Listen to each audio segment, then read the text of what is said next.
Alright, we striking up. Okay.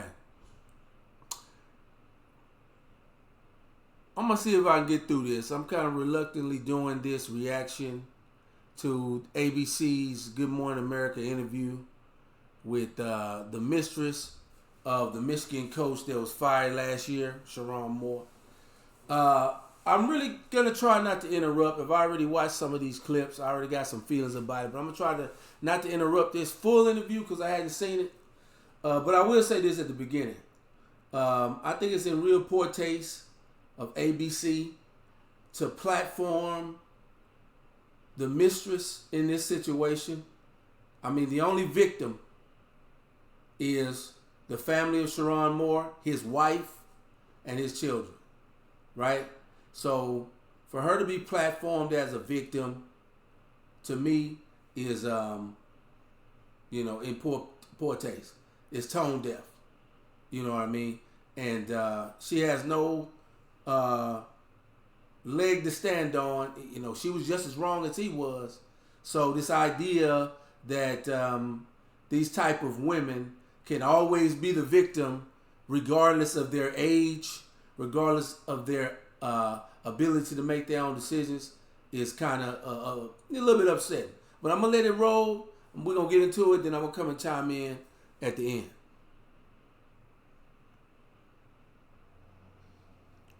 Back then, I did, but obviously looking back at things and really reflecting on what happened, what was happening, that's not love at all. Paige Shivers, now 32, says she was just an intern in 2022 when she and Sharon Moore, then an offensive coordinator and a married father, started a consensual, intimate relationship.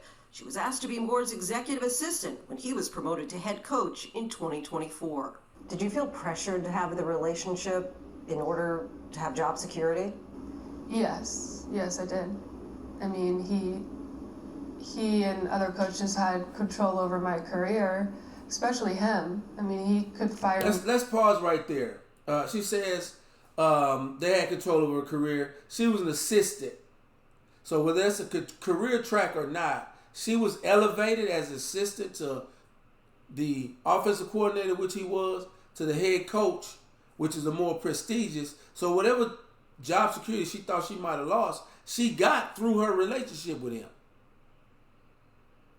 Right? And, she had no qualms about accepting the advancement at the time. And here 4 years later, 2.5 years later, she was afraid about her job security.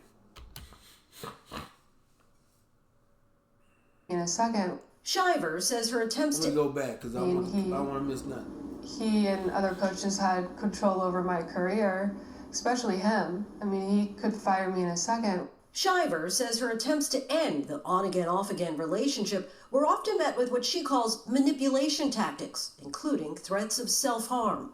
Every time I tried to pull away, he always had a story, always had a way to pull me in and making me feel that I couldn't leave him because he was so miserable without me. During their years-long relationship, Shivers learned she was pregnant by Moore. Pregnancy was complicated by Pompe disease, a genetic disorder that weakens muscle strength. Her doctors delivered the heartbreaking news. Multiple doctors and experts.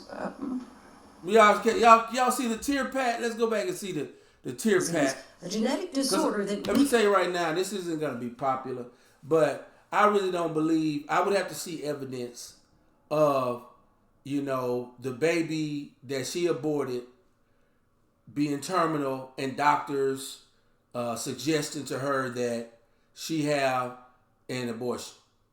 Right? Because it's easy to say that, claim that, and give yourself the excuse for having the abortion for an extramarital affair if the child was terminal. So now she did the right thing. You can't be mad at her if you believe that. Right? I think her lawyers coached her or informed her that it would be covered by HIPAA or by medical confidentiality. Right? And she could use that as an excuse for having the abortion. We have no idea whether she got it for her own selfish reasons or to save the baby. But of course, if she was manipulated and scared and all the things that come out with these type of cases so that they can make money, if it was all these things, then of course we got to think she's a saint because she didn't just abort the baby. She saved the baby. Get the bitch a Medal of Honor. Look at the tear pad. Just 1, 2, 3, 4, 5, 6, 7, 8, 9 tears. Let me go back. I gotta see the tear pad again. About me. That was the fakest shit. During Let me see if I can do it. relationship, Shiver learned she was pregnant by Moore. Pregnancy was complicated by Pompe disease, a genetic disorder that weakens muscle strength. Her doctors delivered the heartbreaking news. Multiple doctors and experts told me that it wouldn't be right or healthy for me to keep the baby. Did you want to? Yeah. But this nigga was so So much a how did monster. Sharon Why would you respond? want to keep his baby? He said you had to do what's right for your body. On December 10th of last year, she decided to report the truth about their affair to the university. They said, we're really sorry about everything that you went through, and we're here to protect you and to help you through all of this. The university fired Moore after that conversation. Shiver says less than an hour later, he appeared at her apartment. All of a sudden, I hear footsteps, and they're getting closer and louder, and I'm like, crap. And so I run to my door to try to lock it. He barges in, and he's standing like this close to me. And he said, "You ruined my life. Why would you do this to me?" And then I start backing up, and he starts following me. Did you fear for your life? Oh my gosh, yes. I mean, he's 6'4", and he comes You in go with his head scary up, black man. looking down at Now me let me and not saying, let me not pretend or make it seem like I'm taking up for Sharon Moore. It was very dumb of him to basically ruin his own future, with an extramarital affair, especially with somebody that's his subordinate. So he wasn't smart. Then he was really stupid for going over there, threatening to kill himself with a butter knife or some stupid ass shit. So, he was dumb and stupid too, but at least he's staying quiet. He's not going on ABC trying to get sympathy, right? And my suspicion is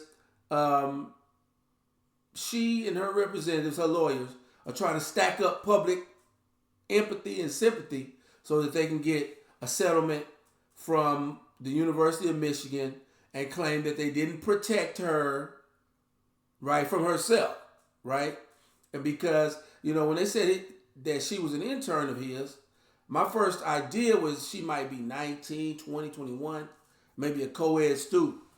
But the bitch was goddamn 26, 27, 28 years old when they started seeing each other, right? So I just find it funny how some of these cases with the women, teeter the line of I was young, I was impressionable, I was scared, I was intimidated, right, by the big scary boss, right?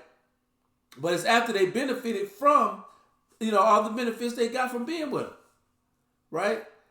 On the one side, you were scared and intimidated, but on the other side, you were strong and independent.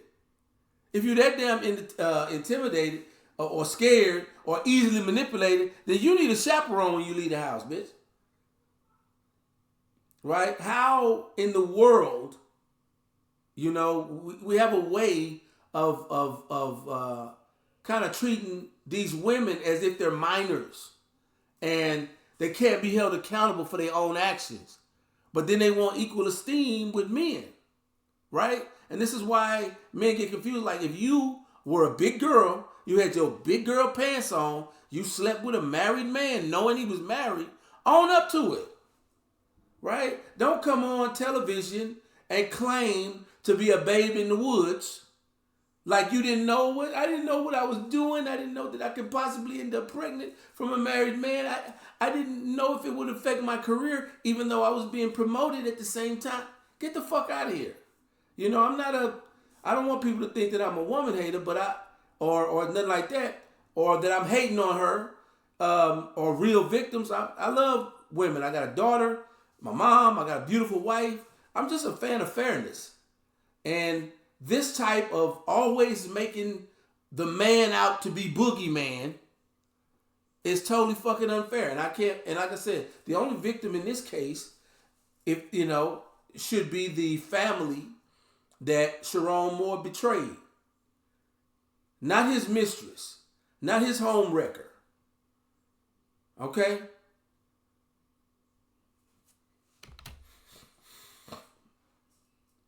Ruined his life, crying, and it's like, and then starts coming at me, and I tell him to leave, that he's not supposed to be here, he's not listening to me, and then he starts grabbing, yes, butter knives. What are you gonna do with a butter knife? Spread some butter on the bitch?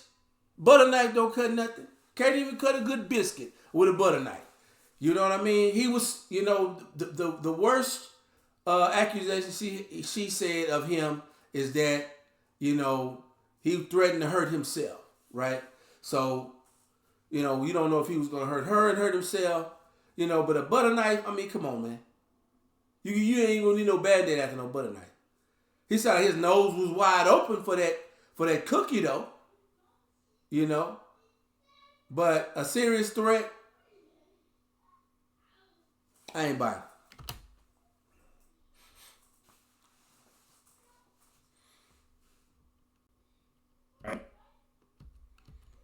Down at me saying I ruined his life, crying, and it's like, and then starts coming at me, and I tell him to leave, that he's not supposed to be here, he's not listening to me, and then he starts grabbing, yes, butter knives. You had no right to do what you did. A judge sentenced Moore to 18 months probation for misdemeanor counts of trespassing and malicious use of a phone. A plea deal allowed for the dismissal of more serious charges, including home invasion. You think he should have gone to jail? Yes. I think he should have gotten more punishment for what he did. In a statement, Sharon Moore's attorney tells us Sharon Moore has closed this chapter. Shiver claims some of her former colleagues, including those in leadership, were aware of the affair. Do you feel that the university had a moral obligation? All right, so this is where they're setting up the case for a settlement, right? You know, this is where they're setting up her case to try to get some money out of the university. After really, every picture leading up shows that she was enjoying this relationship. And maybe thinking this relationship would lead to him maybe leaving his family. But since the shit, here's the problem. When the shit don't come out like these particular accusers want, they always have the option to fall back on feel sorry for me. Some version of feel sorry for me. Like I said, I was scared, manipulated. You know, he had power over me. Some version of feel sorry for me. They can always bake into the cake. So as men, you got to be careful. First of all, if you married, you should honor that. I mean, let me say that because I'm married. But if you single and you moving up, you know, in power structure, you moving up in economics, you really have to be careful of who you mix with romantically. Come till that the Colleagues, including Because those in some of these leadership, accusers were just want aware to of the retire affair. off of you. Do you feel that the university had a moral obligation to come to you sooner? Yes, he controlled everything that was going on in my life. And I'm sorry I keep interrupting because according to reports, the university did go to them and they both stood by each other that they weren't seeing one another all the way up until a few weeks before she came clean, right? So something happened in those few weeks that didn't flop her way with him and she decided to go snitch, really. You know what I'm saying? Because up until that, when they were in love, they both were side by side claiming that they didn't have any relationship. and the university approached them on that. So hopefully the university is able to say, look, we approached Sharon about this relationship. You both denied it all the way up until you finally came clean, right? And hopefully they are able to, send her ass packing without getting a settlement. But you know what I'm saying? Who knows how that turns out? They always end up with something. And they didn't do anything about it. In a statement, the University of Michigan said it acted promptly to terminate Moore and that it is committed to ensuring a professional and respectful workplace for all members of its community. Shivers says she's sharing her story now in the hopes of helping other women. I just want... Oh, there it is. She's the hero now. Other she's women... a social justice, Me Too warrior hero bitch now. I just want other women to get their money. Get justice. I want other mistresses to get their justice if they don't. Right? They can always fall back on that. I seem callous, but I really don't buy tears a whole lot from people. I know that, especially for children and in some cases women, when they don't get their way, they can well up tears easy. Right? Then they get their way and all of a sudden they smiling again, wiping their eyes and shit of their tears. So I really don't buy tears a lot because they can be used to manipulate. And once again, she could be wrong as hell like this woman is. But when she start crying, it'll garner some sympathy, right? You have to back up, right? You know what I mean? Because now she crying, right? You can't press her on, some of the deeper details, because then she can say, well, I'm feeling victimized again. You know what I mean? So it's kind of like a protective force field that they can always, it's like a get out of jail free card they can always fall back on. So I really don't buy folks, I'm not really, I ain't all that emotional nigga, so I don't buy tears a lot, whether, especially in adults, you know what I mean? Because I know people can use that. I had family members that had situations similar to this, not national, but similar to this with the police. And, they knew how to well up tears to get sympathy from the police and get the baby daddy in trouble. And then as soon as the baby daddy was escorted off or they got their way, they right back to laughing because they got their way out the situation. You know what I mean? So this is, I guess, from my past seeing that, I'm not always moved by people crying and shit, because, that's, sometimes a sympathy tactic. Going through this to know that this doesn't need to happen. It doesn't need to go this far. She's no longer... Let me go back. Let me see what her social justice She's sharing her story is. now Sharing in her hopes story. of helping other women. I just want, other women that are going through this to Don't know sleep that with married this doesn't men. need to happen. Keep It your doesn't legs need to go closed. this far. And if you She's do no get longer caught, working at the accept university, responsibility. despite the university promptly firing Moore when she reported the affair back in December. Her attorneys say that they want the university to commit to taking accountability for what happened to their client. More of my interview tonight on ABC News Live Prime and also Nightline. Okay, Lindsay, thank you. I'm gonna go to. I'm